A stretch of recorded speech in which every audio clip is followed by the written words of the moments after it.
안녕하세요.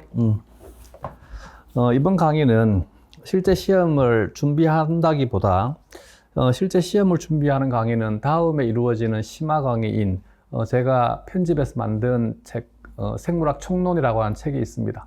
그래서 생물학 총론으로 진행이 되는 심화 과정이 실제 시험을 준비하기 위한 이론이다라고 생각을 하시면 되고, 지금 이루어지는 이제 오늘부터 하는 수업에 대한 것은 생물학에 대한 전반적인 것들을 한번 살펴보고 간단하게 기본적인 것들을 정리하는 과정으로 진행을 하겠습니다. 즉 쉽게 얘기를 하게 되면 생물학 총론을 듣기 위해서 필요한 내용들을 정리한다고 생각을 하시고 이것에 초점을 맞추어서 수업을 들으시면 되겠습니다.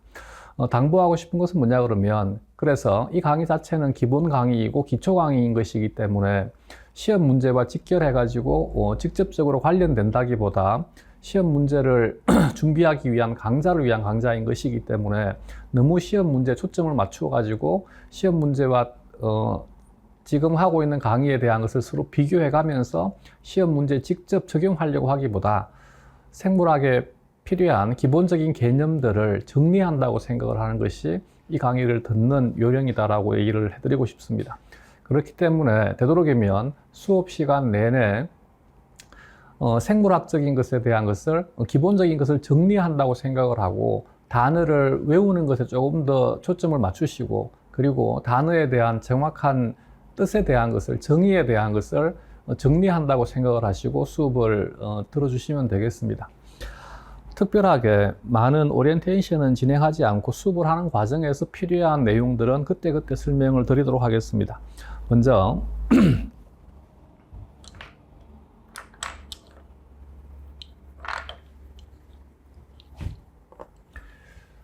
이제 우리가 지금부터 다루고자 하는 생물학이라고 하는 것은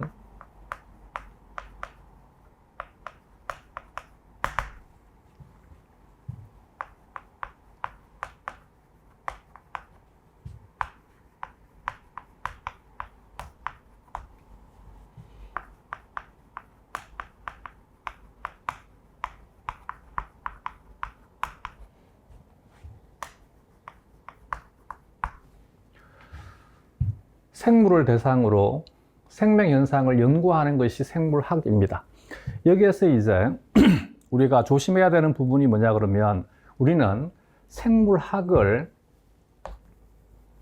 펴는 사람들이 아닙니다. 즉 생물학을 펴는 사람들은 연구자들이고, 또한 우리가 흔히 말하는 대학에 있는 교수들을 떠올리시면 됩니다. 이들은 연구를 통해서 생물학에 대한 것들을 정립을 하고 생물학에 대한 것들을 펴나가는 사람들인 것입니다. 근데 우리는 생물학을 펴나가는 사람들이거나 혹은 생물학을 정리하는 사람이 아니라 우리는 중등 교과 과정을 교수 활동을 하기 위해서 필요한 과정들을 수행한 사람들입니다. 즉 무슨 말이냐면, 생물학을 연구하는 자들이 생물학에 대한 틀을 만들게 되면 그들에 의해서 만들어진 이 생물학에 대한 것을 학생들에게 전달해주는 전달자인 것이지, 우리가 생물학적인 연구를 하기 위해서 이 자리에 온 것은 아니다는 것을 절대 잊어버리시면 안 됩니다. 그래서 우리는 생물학이 이렇게 이루어진다에 대한 것을 배우는 것이지, 우리가 이렇게 해가지고 생물학에 대한 것을 정리한다가 아닌 것입니다. 어쨌든 생물학이라고 하는 것이 생물을 대상으로 생명 현상을 연구한다 해서 이 문장에서 함축되어 있는 중요한 의미가 무엇이 있느냐 하면, 대상이 명확하게 정해져 있다는 것입니다. 그래서 우리는 생물을 대상으로 하는 것이지 비생물에 대한 것은 우리의 교과 과정 범위 내에 속하지 않습니다. 이것을 대부분의 사람들이 자꾸 간과합니다. 그렇기 때문에 이제 힘들어지게 됩니다. 예를 들어 가지고 수학이나 혹은 물리학이나 혹은 화학과 같은 학문에서 y ax에 대한 함수가 있으면 이 함수에 대한 그래프를 도시할 때 우리는 이런 형태로 도시를 합니다. 여기가 x이고 여기가 y이면 y ax에 대한 함수는 이런 형태가 되겠지. 이때 x가 만약에 1이 되게 되면 y는 a가 될 것이고 x가 2가 되게 되면 y는 2a가 되게 됩니다. 이때 이 x에 대한 범주는 물론 물리학이나 화학의 경우에는 조금 다를 수 있습니다. 수학의 경우에는 x의 범주가 마이너스 무한대에서 플러스 무한대까지 어떤 수를 대입을 하더라도 이 식이 성립한다를 의미하게 됩니다. 근데 생물은 이 조건 자체가 성립하지 못합니다. 왜냐하면 생물학은 생물을 대상으로 하는 것이기 때문에 생물은 무한대가 적용되지 못합니다. 즉, 예를 들어 가지고 내 몸속에 산소를 무한대로 쌓을 수가 없습니다. 내 몸속에 단백질의 농도가 무한대가 될 수가 없습니다. 그렇기 때문에 생물학의 경우에는 대전제가 생물이라고 하는 조건 내에서 이루어지는 것이기 때문에 생물학에서 y equal ax에 대한 함수에 대한 그래프는 이렇게 표현되게 됩니다. 차이점이 뭐냐 그러면 여기가 이제 물론 x이고 y입니다. 잘 보이지 않는 경우를 위해서 조금 더 자세하게 표현하게 되면 이렇게 표현합니다. 자, 수학이나 물리학이나 화학의 경우에는 이 수에 대한 범위가 정해져 있지 않기 때문에 이렇게 화살표로 표시를 해줍니다. 그 말은 무슨 말이냐면 얘가 끝없이 갈 수 있다는 것을 의미하게 됩니다. 우리는 이와 같은 좌표를 열린 좌표라 합니다. 반면 생물학의 경우에는 얘가 끝없이 갈 수가 없습니다. 왜? 여기는 생물 조건이 아니기 때문입니다. 생물 조건은 이 범주에서만 가능한 조건이 되게 됩니다. 그렇기 때문에 이 범주에서만 의미가 있고 여기에서는 의미가 없습니다. 같은 함수인데도 불구하고 의미하는 바가 달라지게 됩니다. 즉, 생물은 이와 같이 화살표를 사용하지 않습니다. 즉, 이와 같은 좌표를 닫힌 좌표라 합니다. 여담이긴 한데 좋은 잡지의 경우에 흔히 말하는 저널의 경우에 논문을 받을 때 만약에 그래프를 이런 형식으로 그래프를 그려가지고 논문을 제출하게 되면 논문을 받아주지 않습니다. 무슨 말이냐면 이런 형태로 그래프를 그려가지고 논문을 쓴다는 것은 생물학의 시옷도 모른다는 뜻입니다. 즉, 어떠한 저널도 상위에 있는 저널들은 잡지들은 절대 닫힌 좌표에 대한 논문에 대한 것은 수용해 주되 열린 좌표에 대한 그래프가 등장하게 되면 이것은 다 백시켜 버리게 됩니다. 이걸 절대 잊어버리시면 안 됩니다. 즉, 무슨 말이냐 하면 같은 함수라 해서 우리가 수학이나 물리학이나 화학적인 사고를 가지고 이것을 이해하면 안 된다는 것입니다. 항상 이것을 염두에 두어야지만 오해를 하지 않습니다. 그래서 우리는 생체 내 조건에 대해서만 다룬다는 것을 절대 잊어버리시면 안 됩니다.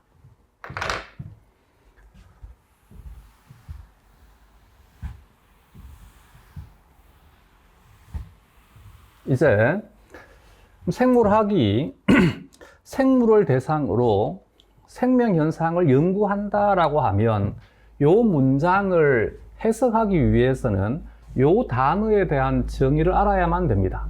생물이다라고 하는 것은 생물은 생명현상을 영위하는 것을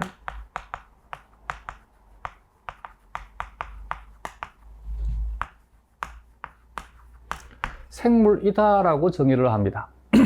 마찬가지 여기에는 이 문장이 독해가 되려면 이 단어에 대한 정의가 필요합니다. 생명현상이란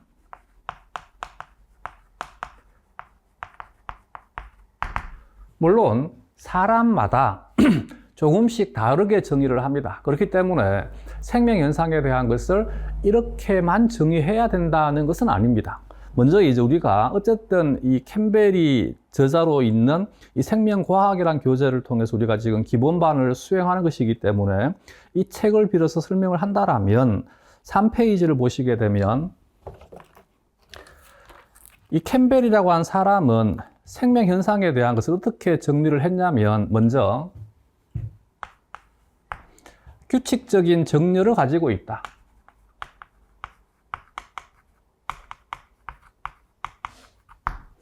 두 번째는 에너지 교환이 가능하다.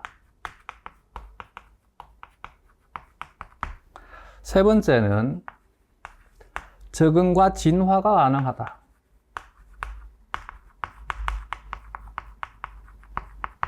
네 번째는 생장과 발달이 가능하다.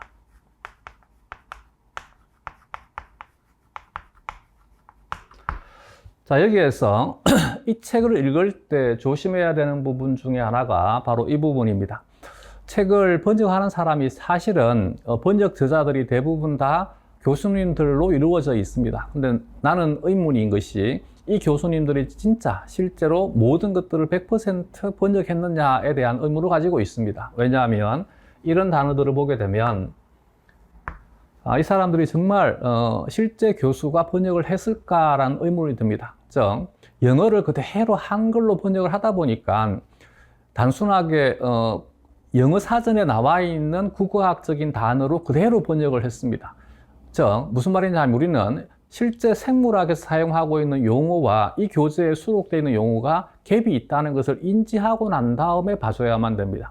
여기에서 이 발달이라고 하는 것은 우리가 국어적으로 번역을 할 때는 발달이지만 생물에서는 사실은 발달이라는 단어를 쓰지 않고 발생이라 합니다. 그래서 이런 부분들에 대한 것은 조심을 해야 되고, 또 하나가 우리가 이제 시험을 칠 때 만약에 시험에 대한 문제에 대해서 이의 제기를 할 때 이 교재에 있더라 라고 하는 것을 이의 제기를 해봐야 이 이의 제기에 대한 것이 받아들여지지 않을 수 있다는 것을 꼭 염두에 두셔야만 됩니다.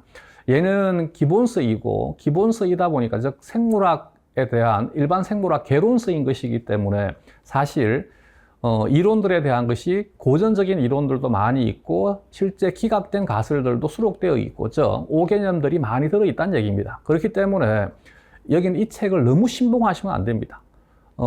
우리가 문제에서 출제가 되는 것은 전부 전공 교재를 통해 가지고 이것에 대한 것을 이의를 신청을 해야 되는 것이지, 여긴 이와 같은 일반 생물학 교재라든지 혹은 다른 학원과의 떠돌아다니는 학원 교재를 가지고 혹은 중등 교과 과정에 나와 있는 교재를 통해서 이의 신청을 하면 안 됩니다. 그 말은 무슨 말이냐 하면 여기 이와 같은 부분들에서는 오개념들이 많이 있다는 얘기입니다. 그렇기 때문에 이와 같은 것들을 염두에 두고 항상 공부를 하고 준비를 하셔야 되고, 그렇기 때문에 일반 생물학 교재만 가지고 시험을 준비하는 것이 아니라 여러분들이 대학을 다닐 때 이수했던 과목의 각각의 전공 교재들을 함께 참고하면서 공부를 하셔야만 됩니다. 어쨌든 이 교재에는 상당히 많은 오개념들이 들어 있습니다. 그 부분들에 대한 것은 내가 수업을 하면서 많이 교정을 해드릴 것인데 미처 교정을 못한다 하더라도 만약에 책을 읽어가는 과정에서 여러분들이 대학의 전공 과정에서 배웠던 내용과 이 책에 있는 내용이 다르면 전공서를 우선하시기를 바랍니다. 어쨌든 여기에서는 발달이라고 하는 단어를 쓰지만 실제는 우리는 답안지에 발달이라는 단어는 적으면 안 됩니다. 발생이라는 단어가 적합합니다. 다섯 번째는 조절이 가능하다. 여섯 번째는 환경에 대한 반응.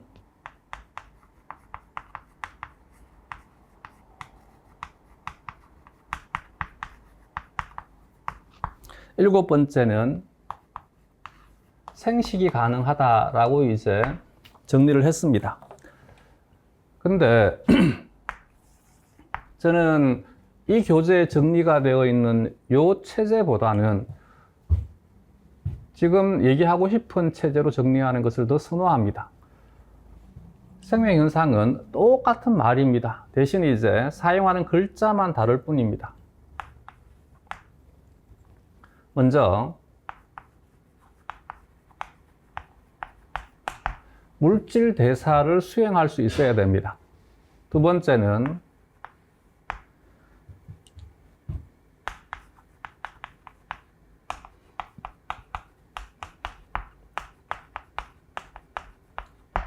반응과 항상성에 대한 능력을 가져야만 됩니다. 중등 교과 과정에서는 반응과 항상성을 다시 둘로 구분을 해서 자극에 대한 반응과 항상성으로 구분을 합니다. 세 번째는 생장과 발생이 가능합니다. 네 번째는 생식과 유전이 가능해야 됩니다. 다섯 번째는 적응과 진화가 가능해야 됩니다. 여섯 번째는 시스템화되어 있다를 번역을 할 때 저는 체계화되어 있다라고 번역을 했습니다. 시스템화되어 있다. 이 체계화되어 있다를 이 교재에서는 규칙적 정렬이라고 표현을 한 것이고, 물질 대사에 대한 것을 에너지 교환이라고 정리를 한 것이고, 적응과 진화는 같습니다.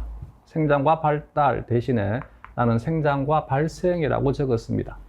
조절이나 환경에 대한 반응은 자극에 대한 반응과 항상성을 의미하게 됩니다. 여기 생식에 대한 것은 생식과 발생이 되게 됩니다. 물론 여기 생식과 유전에 대한 것이 되게 됩니다. 여기에서 이제 첫 번째 물질 대사라고 하는 것은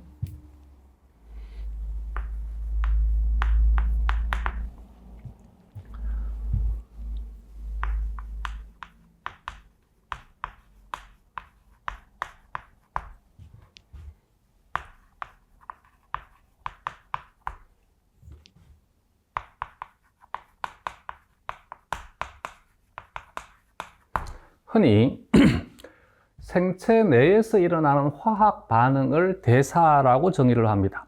여기에서 이제 이 문장에서 조심해야 되는 부분이 어떤 부분이냐 하면, 우리는 한국인들이 만든 생물학이 없다는 것을 잊어버리시면 안 됩니다.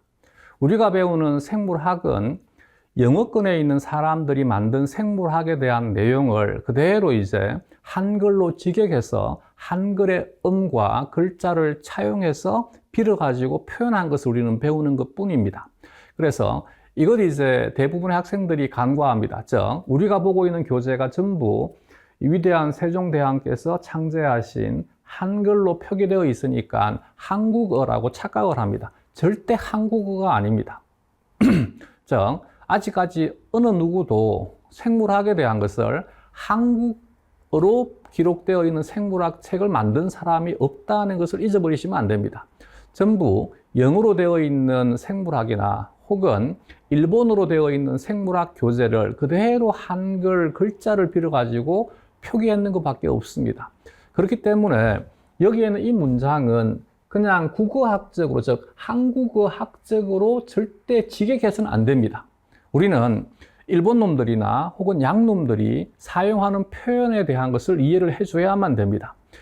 이것이 이제 우리와 그들에 대한 차이가 나로 하여금 오해를 만들게 합니다. 즉, 생체 내에서 일어나는 화학 반응이다 라고 얘기를 하게 되면 한국의 학생들은 어떻게 생각을 하느냐 하면 생체 내에서 일어나는 모든 화학 반응이 대사이다 라고 생각을 합니다.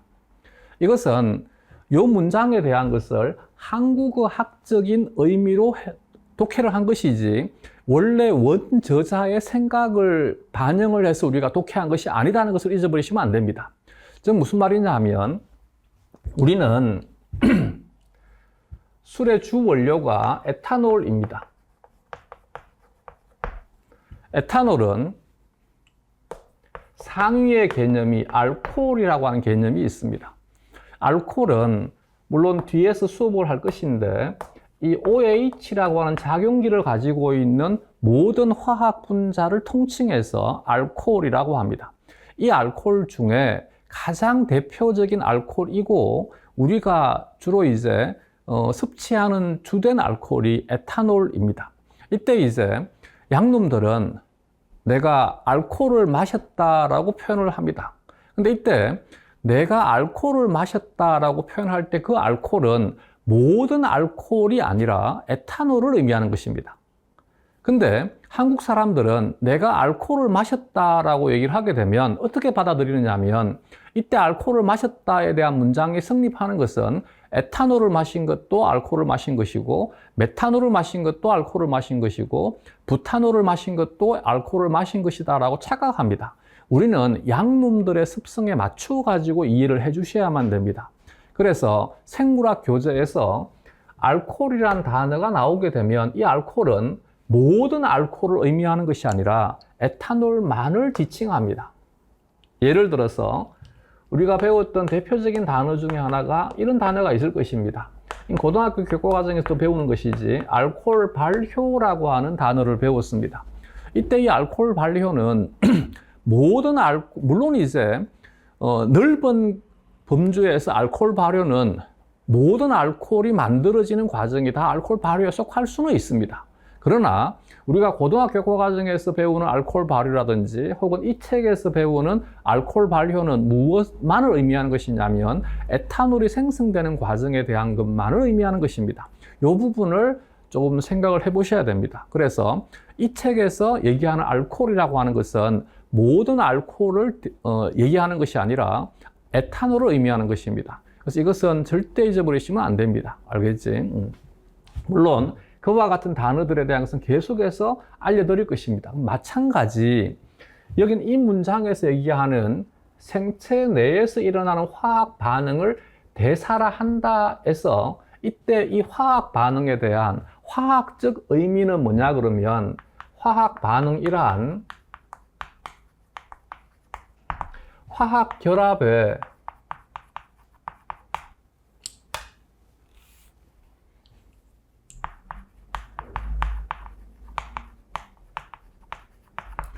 변화를 화학 반응이라 합니다.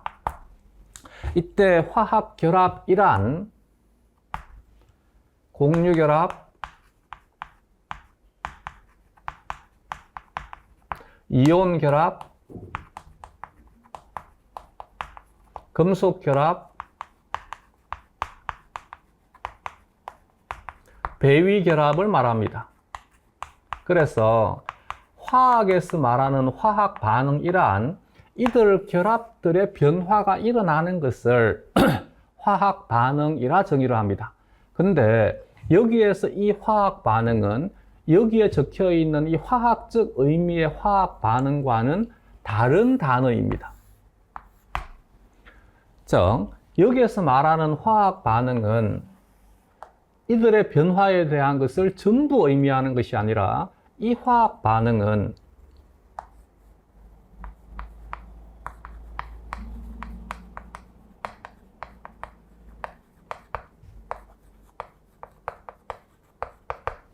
공유 결합의 변화만을 의미합니다.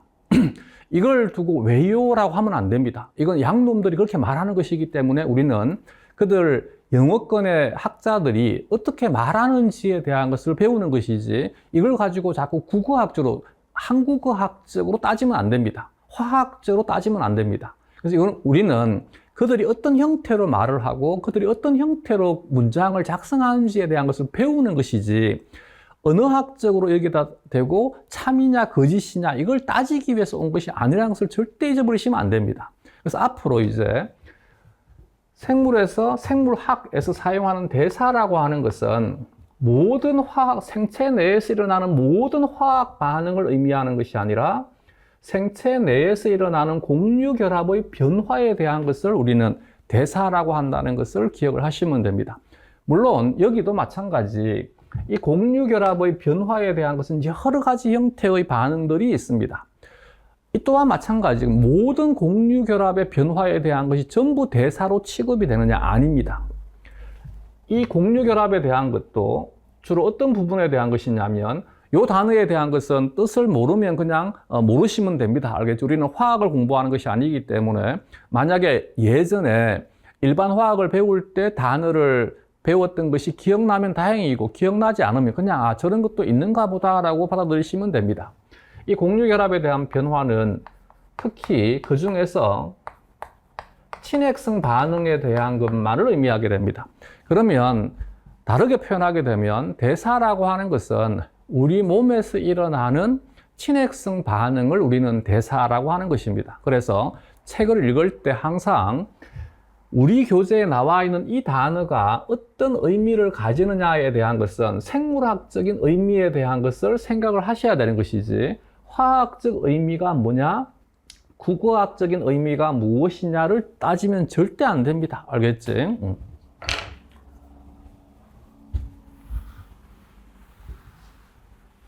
다시 정리해서,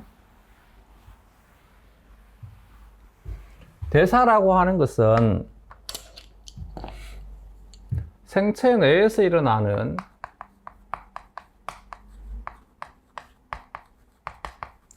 친핵성 반응들을 대사라 하더라. 만약에 생체 내에서 일어나는 친핵성 반응이 화학 교과 과정에서 다루는 친핵성 반응과 차이가 없다라면, 그러면 우리는 새로운 단어를 굳이 사용할 필요가 없을 것입니다. 근데 굳이 화학에서는 사용하지 않는 새로운 단어를 만들어 가지고 메타볼리즘이라고 하는 단어를 새롭게 만든 이유는 무엇이냐면, 화학에서 다루는 친핵성 반응과 우리 몸에서 이루어지는 대사에서는 명확한 차이가 있더란 얘기입니다. 그 차이가 뭐냐 그러면, 생체 내에서 일어나는 친핵성 반응은 효소라고 하는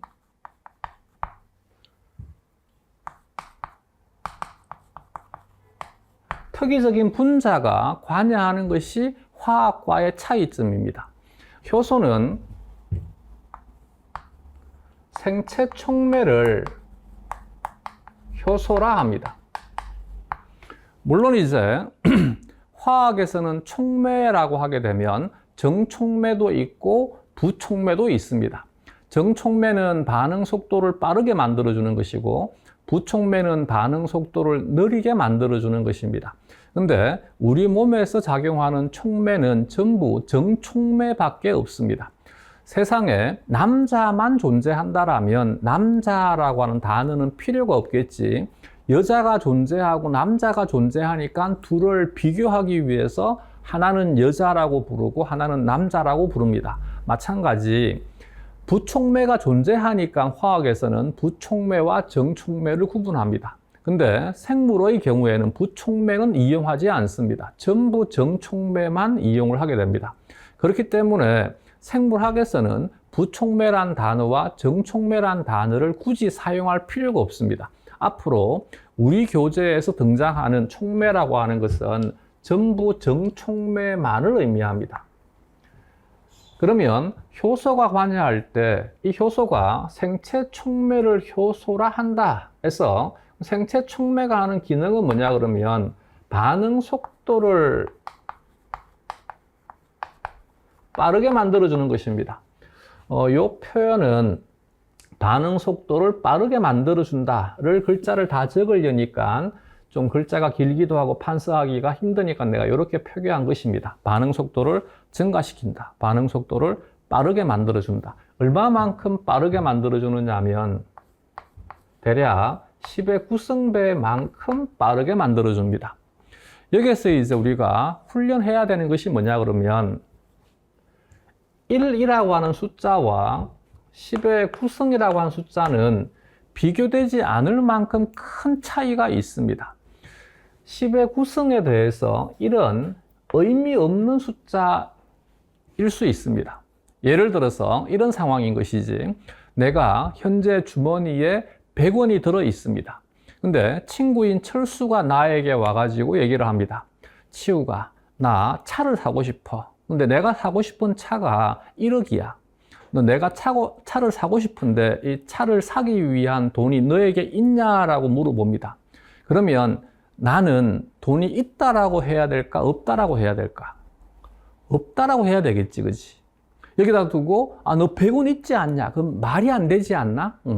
이걸 제대로 이해를 못 합니다. 이게 이제 한국의 교육에 대한 단점 중에 하나입니다. 물론 한국의 교육 시스템은 전 세계적으로 굉장히 유명합니다.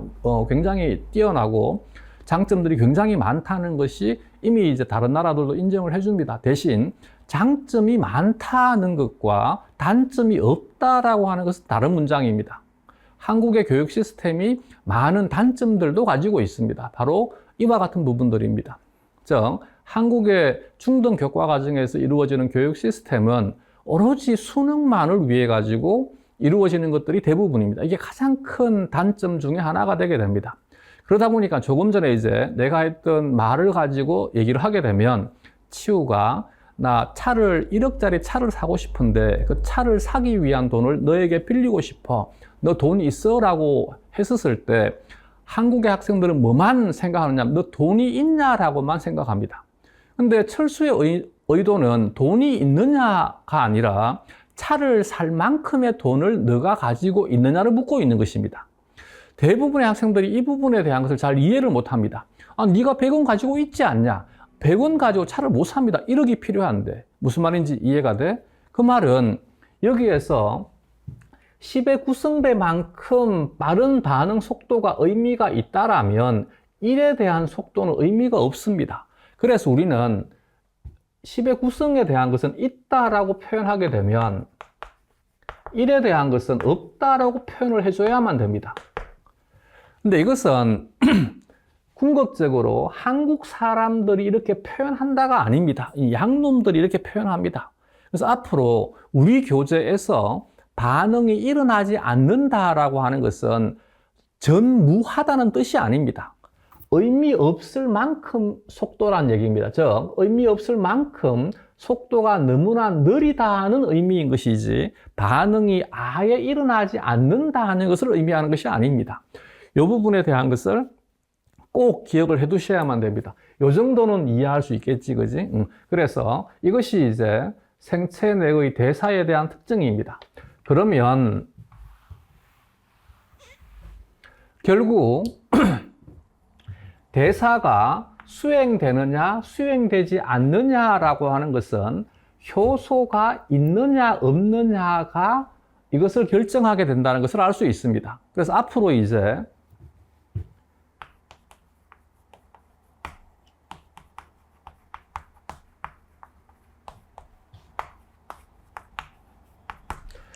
효소 활성이 관찰되게 되면 생물학자들은 어떻게 표현하느냐 하면 특정 대사가 일어난다라고 표현합니다. 효소 활성이 관찰되지 않으면, 없으면 대사가 일어나지 않는다라고 표현합니다.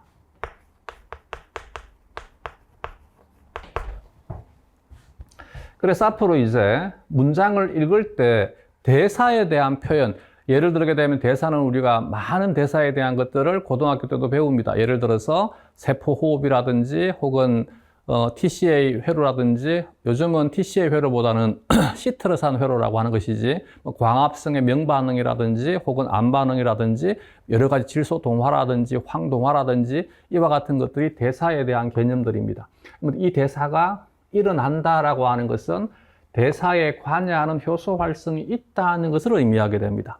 대사가 일어나지 않는다는 것은 실제 화학 반응이 아예 일어나지 않는다는 말이 아니라 실제 일어납니다. 일어나는데도 불구하고 일어나지 않는다라고 표현하는 이유는 효소가 없기 때문에 반응 속도가 너무나 느려서 나의 생명 현상에 전혀 영향을 주지 않는다는 것을 의미합니다.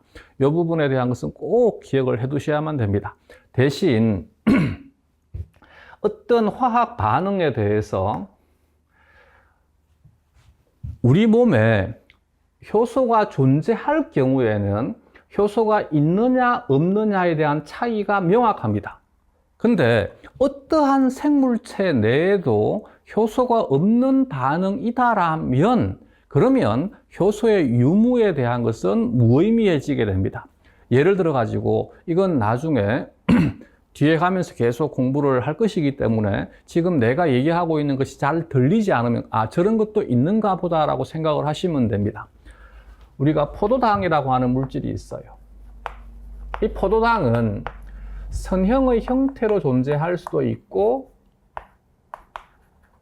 원형, 환형의 형태로 존재할 수도 있습니다. 환형이라 해도 되고 원형이라 해도 되고 고리 모양이라 해도 되고 이게 왔다 갔다 합니다. 이때 선형의 형태의 포도당을 환형의 형태의 포도당으로 바꿀 때는 우리 몸에는 어떠한 생물체 내에도 여기에 관여하는 효소는 존재하지 않습니다. 이럴 경우에는 그러면 생체 내에서 이 반응은 모든 생물에서 일어나지 않는다라고 표현하는 것이 아니라 모든 생물에서 이 반응은 무조건 일어난다라고 표현합니다. 왜냐하면 어떠한 생물도 효소가 존재하지 않으니까 이건 그냥 이 자체로서 화학적으로 보셔야만 됩니다. 이제 조금 이해가 되겠지? 예를 들어서 포도당이 프룩토즈, 과당이라 하지, 과당으로 전환될 때는 이때는 효소가 생체 내에 존재합니다. 근데 생체 내에 존재한다 해서 생체 내 모든 곳에 존재하는 것은 아닙니다. 어떤 세포는 가지고 있고 어떤 세포는 가지고 있지 않습니다. 또한 어떤 시간대는 존재하지만 어떤 시간대는 존재하지 않을 수 있습니다. 이럴 경우에는 효소 활성이 관찰되는 세포 혹은 효소 활성이 관찰되는 시간대는 반응이 일어난다가 성립하는 것이고, 효소 활성이 관찰되지 않는 세포나 효소 활성이 없는 시간대는 반응이 일어나지 않는다는 문장이 성립되게 됩니다. 이 말 이해가 되겠지? 그래서 모든 반응에 이것이 그대로 적용되는 것이 아니라 원래부터 효소가 없다라면 그러면 그냥 이 반응은 항상 일어난다라고 생각을 하시면 됩니다. 근데 어떤 한 곳에 혹은 어떤 한 시간대에 효소가 존재한다라면 이제는 효소가 있으면 반응은 일어난다, 효소가 없으면 반응이 일어나지 않는다라고 표현하는 것입니다. 예를 들게 되면, 또 하나의 예를 들게 되면 질문이 자주 들어오는 것들을 제가 많이 얘기를 해드립니다. 이 CO2는 반응성이 매우 크기 때문에 물과 반응을 합니다. 그러면 탄산이라고 하는 물질이 만들어지게 됩니다. 이때 이 반응을 촉매하는 효소를 탄산 무수화 요소라 합니다. 이것은 한글이 아니라 일본 말입니다. 일본식 한자를 한글음을 차용해서 그대로 표기한 것입니다. 일본 놈들은 무수란 단어를 주로 사용을 합니다. 근데 한국의 한자는 무수보다는 탈수란 단어를 씁니다. 즉 일본 애들은 세탁기 무수기가 되게 되면 한국인들은 세탁기 탈수기라 합니다. 그래서 흔히 탄산 무수화 요소를 탄산 탈수 요소라고도 번역을 합니다. 이것은 이제 한국식 한자를 이용을 해가지고 표기한 것입니다. 어쨌든 요 효소가 관여를 하되 단 탄산 무수화 요소, 탄산 탈수 요소는 세포 내에 존재하는 효소입니다. 대신 모든 세포에 존재하지는 않습니다. 그러면 세포의 경우에는 세포 내부에서는 이 효소가 있으면 대사가 일어나는 것이고 효소가 없으면 대사가 일어나지 못한다가 성립이 되게 됩니다. 근데 혈장이란 말은 혹시 들어본 적 있지, 그지? 혈관 내에 들어있는 물을 우리가 용액을 혈장이라 합니다. 이 혈액의 혈장 내에는 효소가 없습니다. 이건 어떤 것도 없습니다. 그렇다면 혈장 내에서는 효소가 원래 없는 것이기 때문에 이 효소가 없다라고 해서 이 반응이 일어나지 않는다라고 표현하는 것이 아니라 이 반응은 항상 일어난다라고 표현하는 것입니다. 이제 구분할 수 있겠지, 그지? 이 부분에 대한 것은 충분하게 연습을 해 두셔야만 됩니다.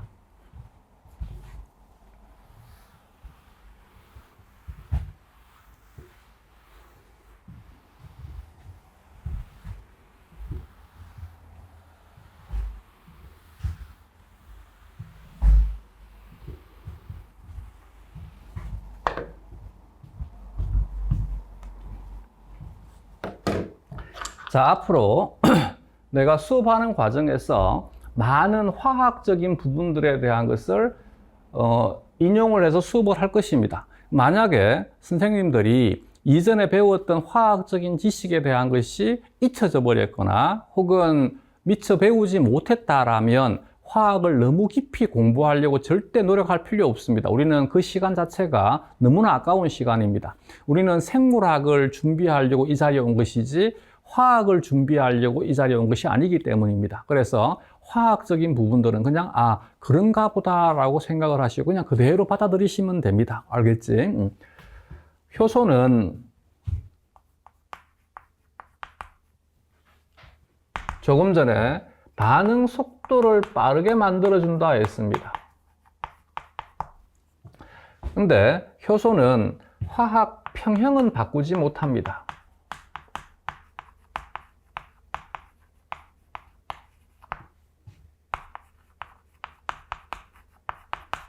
조금 전에 내가 했던 말이 무슨 말이냐면 왜 화학 평형을 바꿀 수 없을까를 고민하지 말란 얘기입니다.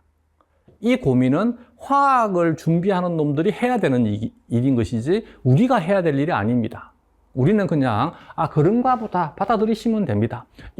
틀린 사실이 아니고 사실인 것이기 때문에 사실을 그냥 그대로 받아들이시면 되고, 우리 시험 문제에서 물론 이제 생화학도 우리 시험 문제의 교과이기 때문에 문제가 나올 가능성이 있으나 거의 문제가 나오지는 않을 것입니다. 즉, 왜 화학 평형을 바꾸지 않느냐를 묻지는 않습니다. 효소가 화학 평형을 바꿀 수 없다는 그 자체를 물어보는 것이지, 효소가 어떤 원리로 화학 평형을 바꿀 수 없느냐에 대한 것을 기술하거나 서술하시오라는 문제는 절대 나오지 않습니다. 그럼 우리가 해야 될 것은, 준비해야 될 것은 화학 평형을 왜 바꾸지 못하는지를 이해하는 것이 중요한 것이 아니라 화학 평형을 바꿀 수 없다는 사실을 기억하는 것이 우리에게는 더 중요한 사실이라는 것을 잊어버리시면 안 됩니다. 이해가 되겠지? 어쨌든 반응 속도는 빠르게 만들되 화학 평형은 바꿀 수 없는 것이 효소의 특징입니다.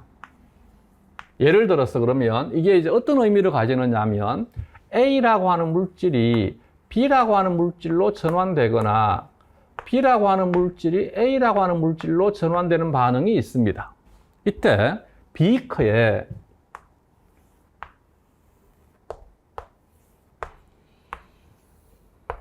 A를 집어넣게 되면 시간이 지나면서 A가 B로 바뀌기 시작을 합니다. 이제 B의 입자 수가 계속 증가가 되게 되면 이제는 B가 A로 바뀌기 시작을 합니다. 그러다가 어느 한 시점이 되게 되면 노란색의 속도와 붉은색의 속도가 서로 같아지는 상태가 있습니다.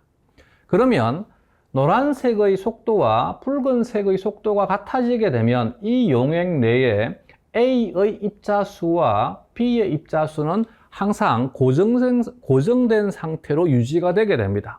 우리가 이와 같은 상태를 평형 상태라 합니다. 이 평형은 바꿀 수가 없습니다.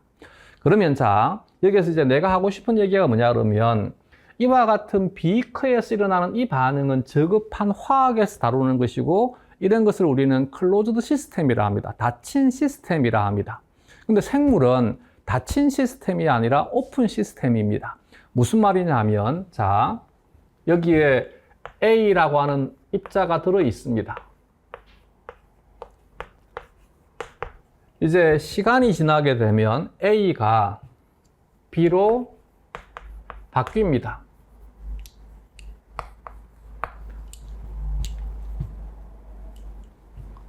10개라고 하자.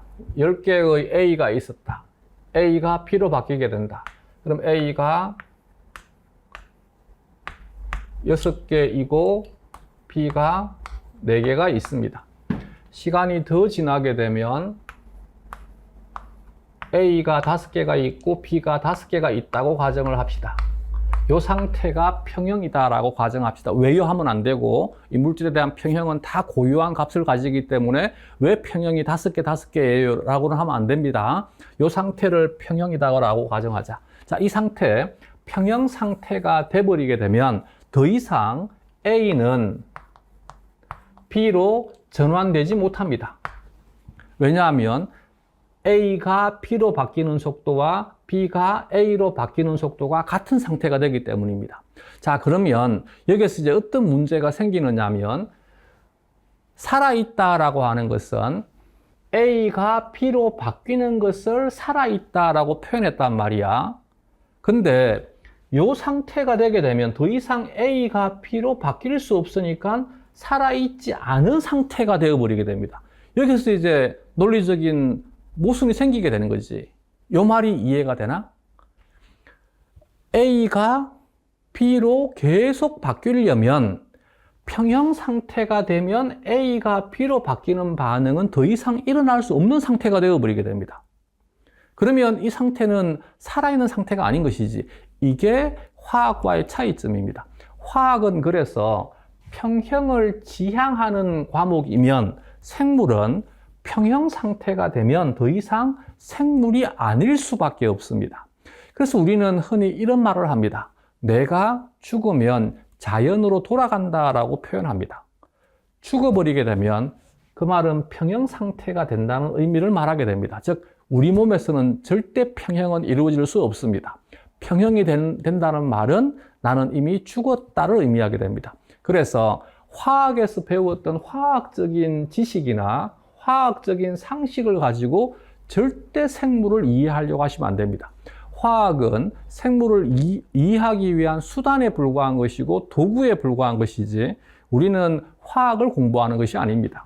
그러면 살아있다가 성립하려면 우리 몸에서는 계속해서 A가 B로 바뀔 수 있어야 됩니다. 이게 가능하려면 어떤 형태여야지만 가능하냐면 예를 들어서 어느 한 시간대나 어느 한 장소에서 A가 B로 바뀌는 것이 계속해서 일어나려면 이 공간 내에서 A가 B로 바뀌는 만큼 B는 색깔을 달리 할까? 평형에 도달되지 않기 위해서는 이 시스템 밖으로 빼내야 됩니다. 계속해서 A가 B로 바뀌려면 이 시스템 내부로 A를 계속 받아들여야만 됩니다.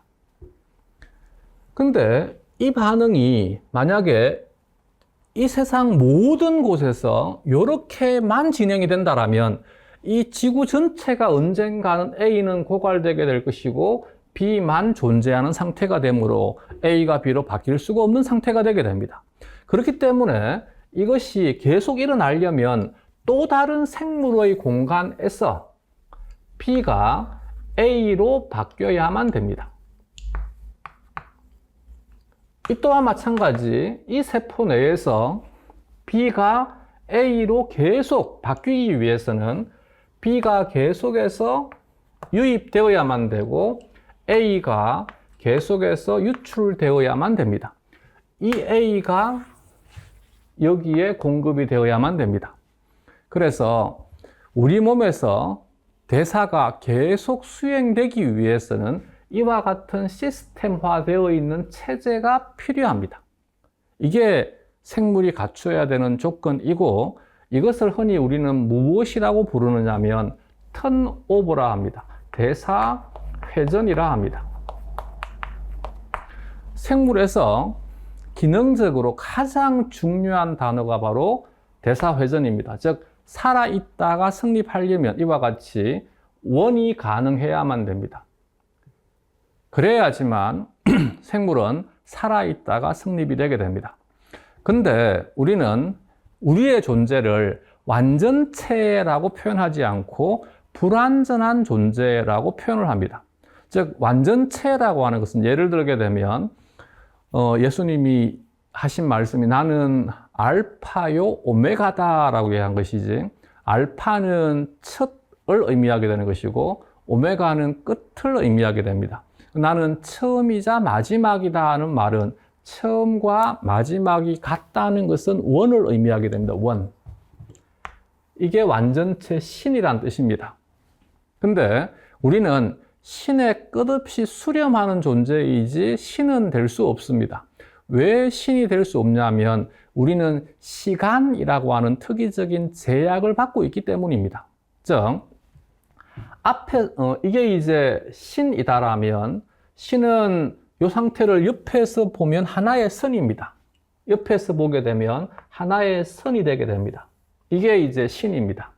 근데 우리와 같은 피조물의 경우에는 앞에서 보면 이와 같은 원이지만 우리는 시간의 제약을 가지고 있는 불완전한 존재이기 때문에 측면에서 바라보게 되면 이 상태가 됩니다.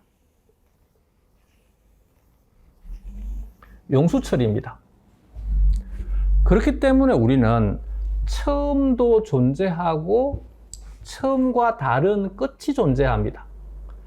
태어남이 있으면 죽음이 있습니다. 이게 신과 피조물의 차이점입니다. 신은 태어남도 없고 소멸도 없습니다.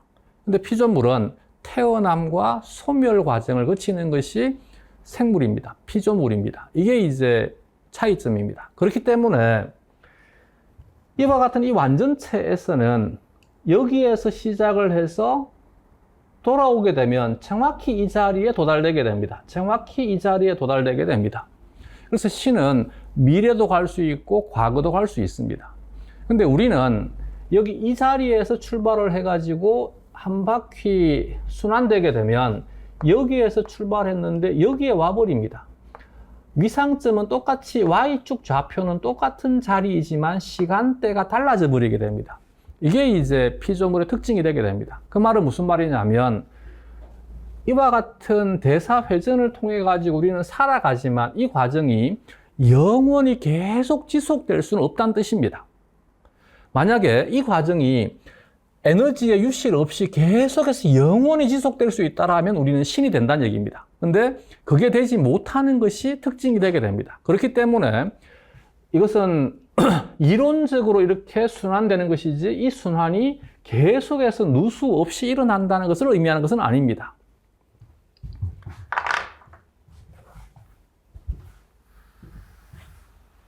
또 하나가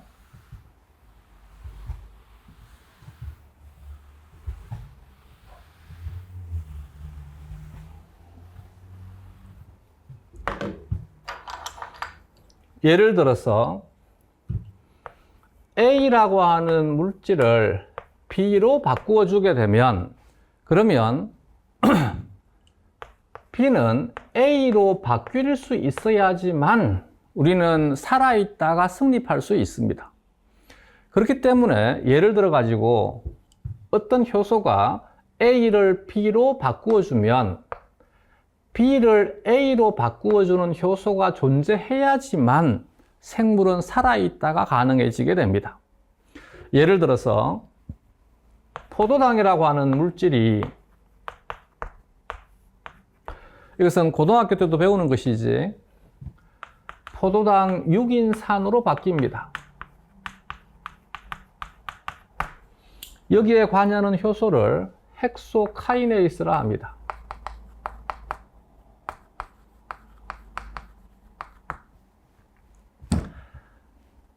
영어를 발음 기호로 표기를 하면 키나제라고 표기하는 것이고 발음 나는 대로 표기하게 되면 카이네이스라고 표기를 합니다.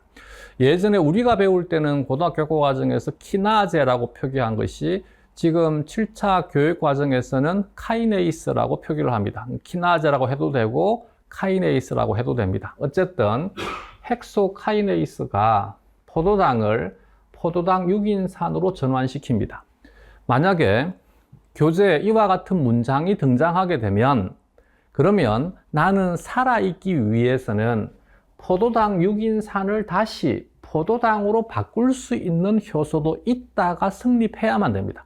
실제로 우리 몸에 포도당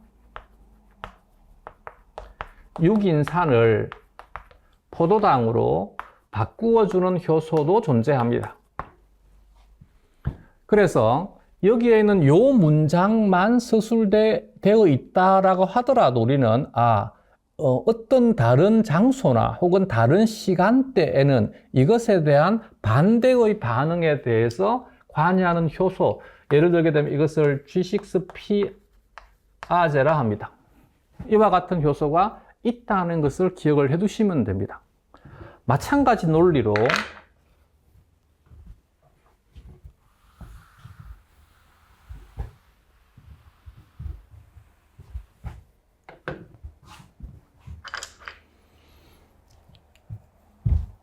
예를 들어서 A라고 하는 효소가 있습니다.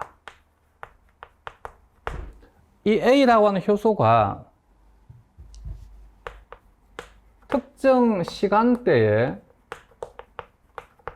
활성을 가지지 않는 상태를 불활성형이라 합니다. 이 불활성형인 상태가 활성형으로 바뀌게 되면 한번 불활성 상태가 활성 상태로 바뀌면 계속 활성 상태로 존재하면 나는 뭐가 된다고? 죽습니다. 살아 있으려면 다시 활성 상태는 불활성 상태로 바뀌어야만 됩니다. 근데 책에서는 그러면 왜 이와 같은 것을 전부 다 서술하지 않느냐라고 하면 이걸 이제 우리가 잊어버리시면 안 됩니다. 이것도 이제 한국어의 교육. 근데 내가 생각할 때 한국어의 교육만 문제가 있는 것이 아니고 다른 나라의 교육들도 문제가 있을 수 있습니다. 왜 이와 같은 문제가 발생하느냐 하면 한국어의 중등 교과 과정을 교수 활동을 하는 교사들이 대학에서 배운 적이 없습니다. 그러니까 가르칠 수 없습니다. 근데 더 큰 문제는 뭐냐 그러면 이렇게 이제 제대로 배우지 못한 학생들이 생물학과에 오게 되면 그 생물학과에 온 학생들을 위해서 대학의 교수들이 알려줘야 됩니다. 근데 대학의 교수들은 이미 알고 있다라고 착각을 하고 강의하지 않습니다. 왜 이와 같은 착각을 하느냐면 그건 나도 마찬가지입니다. 나 또한 마찬가지. 처음에 강의를 할 때 강의를 한 2년, 3년쯤 하다 보니까 왜 학생들이 이걸 이해를 왜 못할까라고 생각을 합니다. 근데 지금 와서 돌이켜 생각을 해보게 되면 나는 이해했던 이유가 무엇이냐면 그때는 내가 서울, 대구, 부산, 광주를 다니면서 수업을 했었습니다. 그러면 일주일에 최소한 똑같은 강의를 4번을 한 거지. 그 4번을 하는 것을 그때는 2달 텀으로 강의를 했었어요. 그러면 1, 2, 3, 4, 5, 6, 7, 8이니까 또 4번이 지금 1년에 16번을 강의를 한 거지. 그 16번 반복하는 것을 수년간 했으니까 자연스럽게 터득한 거지. 근데 수업을 듣는 선생님들은 한 번밖에 안 들어본 거지. 그러니까 터득할 수 없는 것이지. 그걸 나는 몰랐는 거지. 내가 왜 그것을 이해를 하고 왜 그것을 터득했는지를 내 스스로가 인지를 못한 거지. 그런 상태에서 선생님들을 바라보니까 왜 이 쉬운 것을 왜 이해를 못하지가 돼버린 거지. 그러다 보니까 마찬가지입니다. 대학에서 강의하는 지는 적게는 몇 년간, 많게는 수십 년간 그것만 하다 보니까 지는 자연스럽게 터득한 것입니다. 근데 학생들은 이해를 못하는데 그 이해를 못하는 것을 지는 이해를 못하는 거지. 그러다 보니까 전수해주지 못하는 거지. 여기에서 이제 갭이 형성되게 되는 것입니다. 마찬가지 이 교재를 우리가 대학 교재를 서술하는 이 저자들도 마찬가지 무엇을 전제한 상태에서 교재를 서술하느냐 하면 고등학교 교과 과정에서 충분하게 기초적인 생물학적인 지식은 공부를 한 상태에서 생물학과에 왔다라고 가정을 하고 글을 서술합니다. 여기에서 이제 문제가 생긴 거지. 그들은 무엇을 착각하느냐 하면 내가 쓰고 있는 이 책을 보는 사람은 최소한 생물학에 대한 기본적인 지식은 가지고 있을 것이다 라고 착각을 하고 있다는 얘기지. 근데 사실은 우리는 기본적인 생물학 자체를 지금 모르고 있는 상태인 거지. 여기에서 갭이 생기는 것입니다. 이 부분을 이제 생각을 하고 항상 빨리 이것을 채우려고 노력을 하셔야 됩니다. 예를 들어서 만약 어떤 문장에서 이 노란색에 대한 것만 표현되어 있다라면 노란색만 있다는 것을 의미하는 것이 아니라 붉은색이 존재한다는 것이 숨겨져 있다는 것을 항상 기억을 하시고 생각을 하셔야만 됩니다. 이 부분에 대한 것은 제대로 인지가 되면 나중에 굉장히 큰 도움을 받을 것입니다. 지금 당장은 와닿지 않는데 계속 스스로가 이 부분에 대한 것은 그렇구나라고 받아들이시면 나중에 굉장히 큰 도움이 될 것입니다. 자, 이제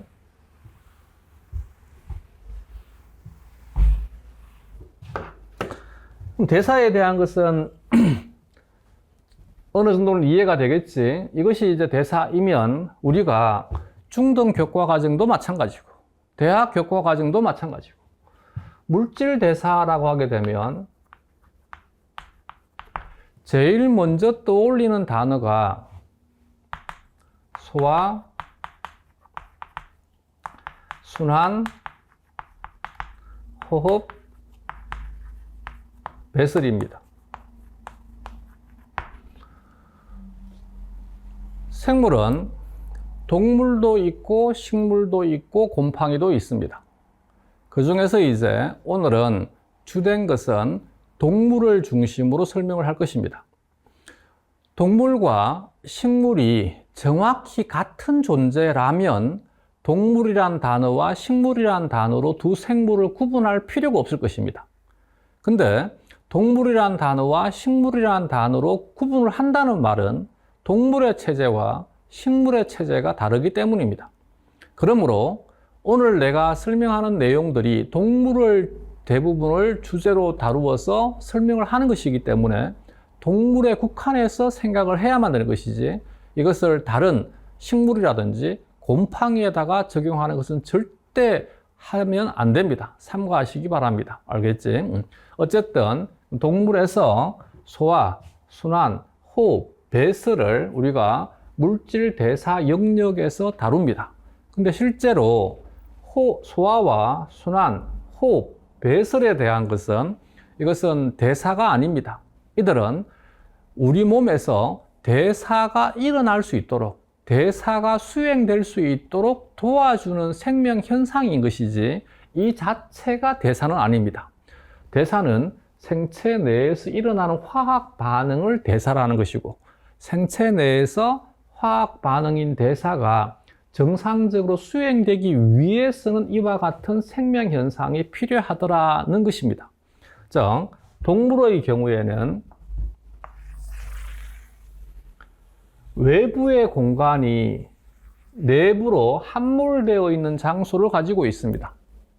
여기가 구강이지, 구강에서 식도, 위, 소장, 대장, 직장을 통해서 항문으로 빠져나가는 이 관내강을 말합니다.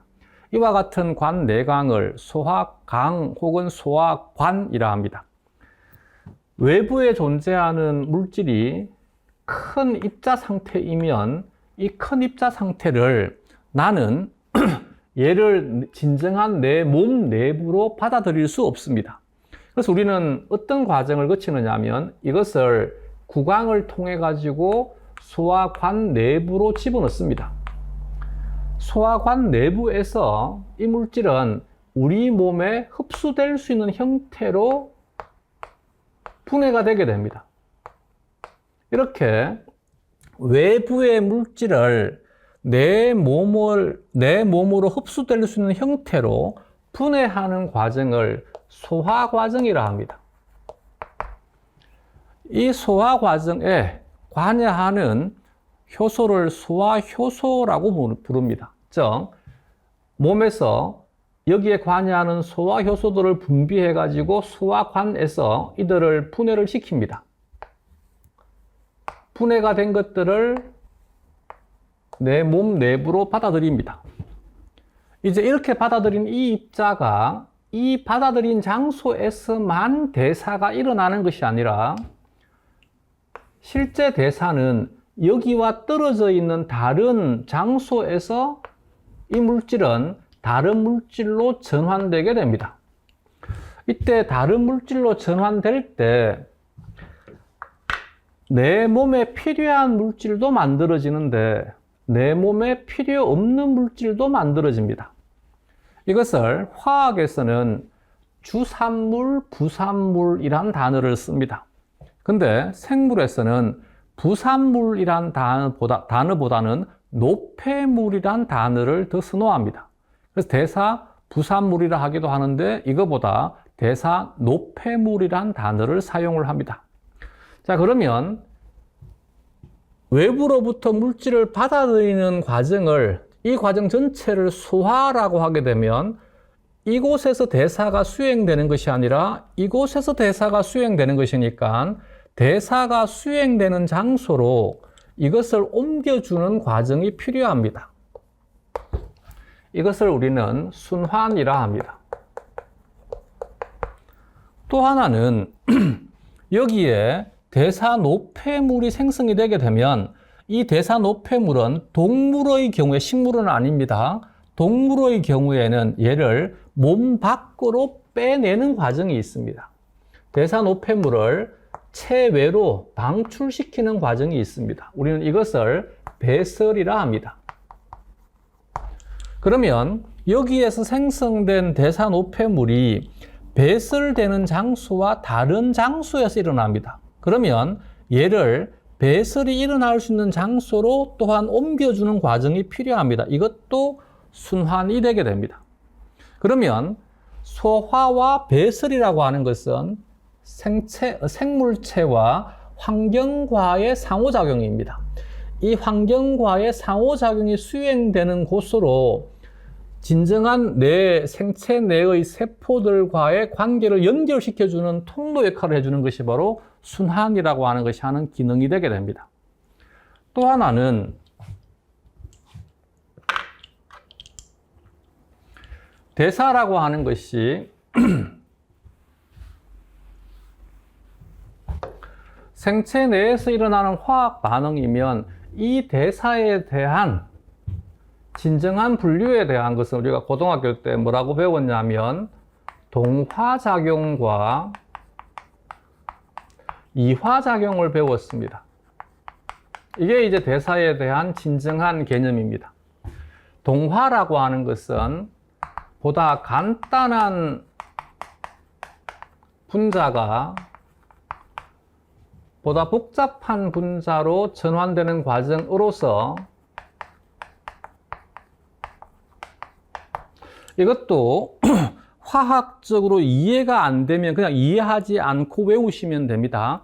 간단한 분자가 복잡한 분자로 전환되는 것은 합성 반응이고 환원 반응입니다. 이화라고 하는 것은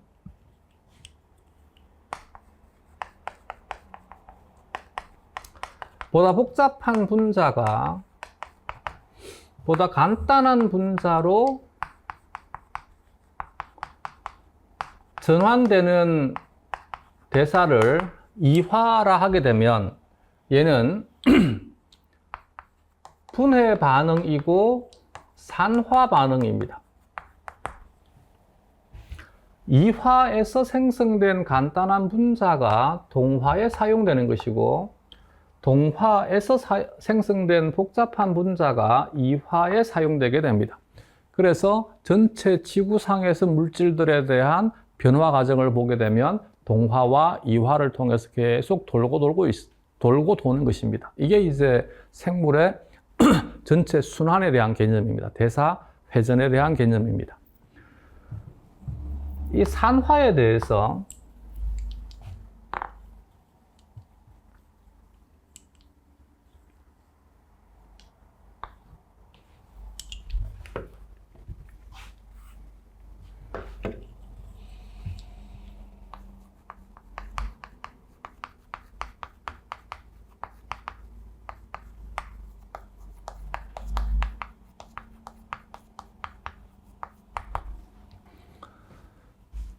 우리 몸에서 일어나는 산화 반응에 대한 것은 불완전 산화와 완전 산화로 구분합니다. 완전 산화는 유기물이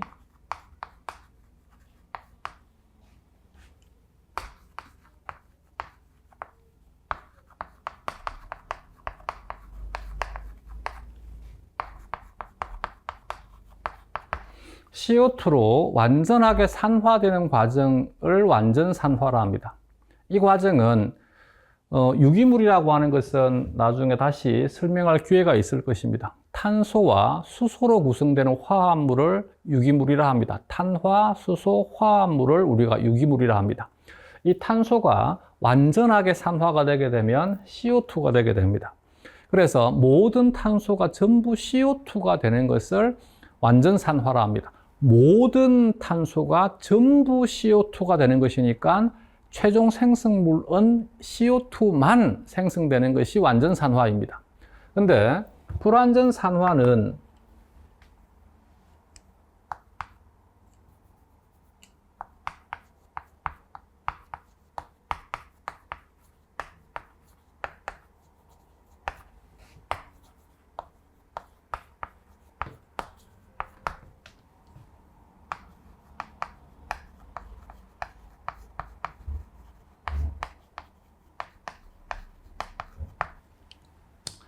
최종 생성물의 CO2 이외에 다른 유기물이 포함되는 것을 불완전 산화라고 하게 됩니다. 이때 불완전 산화는 CO2가 생성될 수도 있고 CO2가 생성되지 않을 수도 있습니다. CO2가 생성되느냐 생성되지 않느냐가 핵심 포인트가 아니라 CO2 이외의 다른 유기물이 있느냐 없느냐가 중요합니다.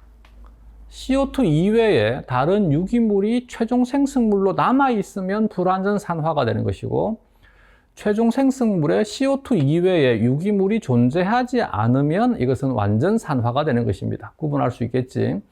이 불완전 산화를 흔히 우리가 발효라고 부릅니다. 근데 산화에 대해서 또 다른 개념은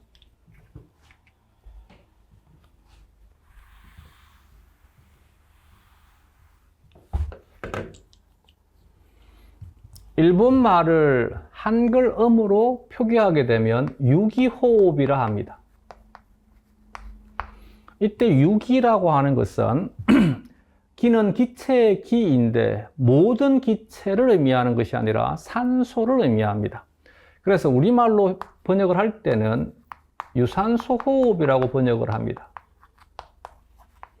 얘는 한국어로 표기한 것이고 얘는 일본 말을 한글로 표기한 것입니다. 대조적인 단어가 무기호흡이 있습니다. 이것은 무산소 호흡이 되게 됩니다.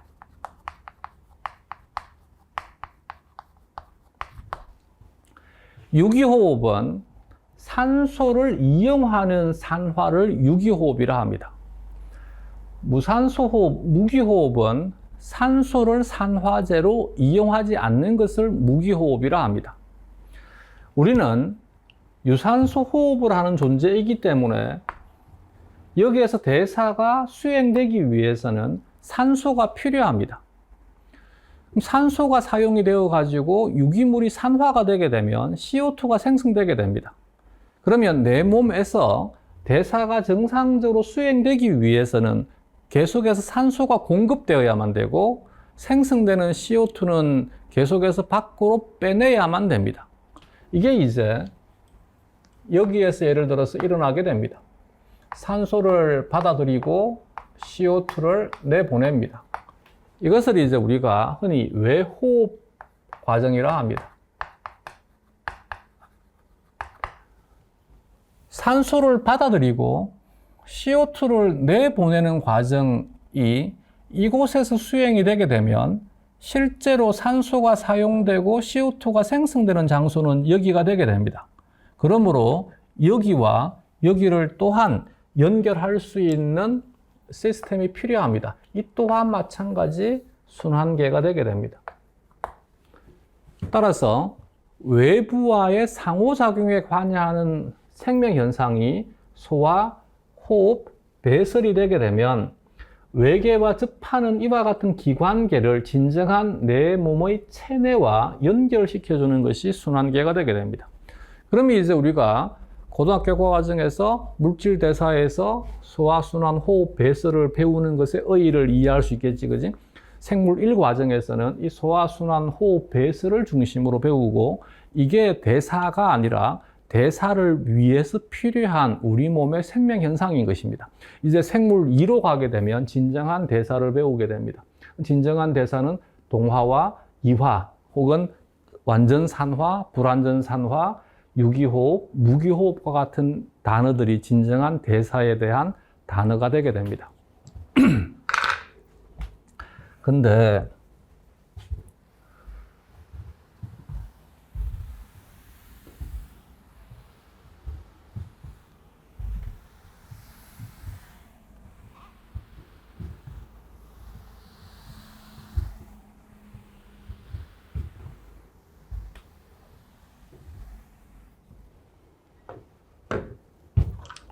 조금 전에도 말했듯이 우리는 앞에서 보면 원과 같으나 측면에서 보게 되면 용수철과 같다 있습니다. 즉 우리는 완전한 신이 아니라 신께서 만드신 피조물에 불과하기 때문에 시작, 출생이 있으면 끝, 사망이 있습니다. 그러면 이 생명 현상이 연속되지 못하게 됩니다. 그럼 생명 현상이 연속되기 위해서는 나라고 하는 개체가 시작을 하고 끝나게 되면 이것을 이어서 다시 시작하고 끝내줄 수 있는 또 다른 존재가 필요합니다. 그렇기 때문에 우리는 나라고 하는 개체가 내 혼자 태어나가지고 죽어버리는 것이 끝이 아니라 나의 삶을 대신할 수 있는 내 아들 이름이 태규입니다. 새로운 존재를 만들어 두고 나는 이 세상에 사라져야만 생물은 계속 존속될 수 있습니다. 이걸 우리는 생식이라 하는 것입니다. 생식은 내가 해도 되고 안 해도 되는 선택에 대한 것이 아니라 생식에 대한 것은 필수적인 의무라고 생각을 하셔야 됩니다.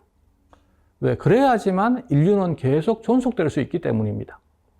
그래서 요즘은 비혼주의자들이 너무 많은데 솔직히 생물로 본다라면 그 비혼주의 자체는 굉장히 좋지 않은 현상인 것이지. 왜냐하면 세상의 모든 인간들이 다 비혼주의가 되게 되면 인류는 끝나버리게 됩니다. 그럼 나는 인간으로서의 의무를 다하지 않게 되는 것이지. 어쨌든 이렇게 인류가 존속되기 위해서는 나는 사라지지만 내가 가지고 있는 생명 현상은 계속 연속될 수 있는 체제가 필요합니다. 이렇게 이제 하나의 개체로부터 다른 개체가 만들어지는 과정을 생식이라 합니다. 근데 내가 생식이라고 하는 생명 현상을 영위하는 이유가 무엇이냐면 이 개체, 나라고 하는 존재가 가지고 있는 생명 현상이 끊임없이 수행되기 위해서 이와 같은 생명 현상을 가지고 있습니다. 그 말은 이 개체가 가지고 있는 생명 현상이 이 개체에서도 그대로 수행될 수 있어야 됩니다. 그러려면 이 개체가 가지고 있는 생명 현상에 대한 정보가 이 개체로, 즉 강치욱이 가지고 있는 생명 현상에 대한 정보는 강태규에게 그대로 전달될 수 있어야만 됩니다. 이렇게 이제 생명 현상에 대한 정보를 그대로 남겨서 전해준다 해서 이것을 유전이라 합니다. 이게 이제 생식과 유전에 대한 개념입니다. 그래서 나는 나를 대신해서 생명 현상을 영위할 수 있는 새로운 개체를 만드는 과정을 생식이라고 한다면 그 과정에서 내가 가지고 있는, 즉 내가 수행할 수 있는 생명 현상에 대한 능력을 그대로 내 자식에게 물려주는 과정을 우리는 유전이라 하는 것입니다. 근데 나라고 하는 존재는 어떻게 만들어지느냐 하면 내 아버지로부터 제공된 정자가 내 어머니로부터 제공된 난자와 융합이 됩니다. 이것을 우리는 수정난이라 합니다. 수정난은 하나의 세포였습니다. 강치욱이라고 하는 하나의 세포가 시간이 지나게 되면 개체로 바뀌게 됩니다. 이 강치욱은 여러 세포로 구성이 되게 됩니다. 이때 우리가 흔히 개체에서 세포 수의 증가를 생장이라 합니다.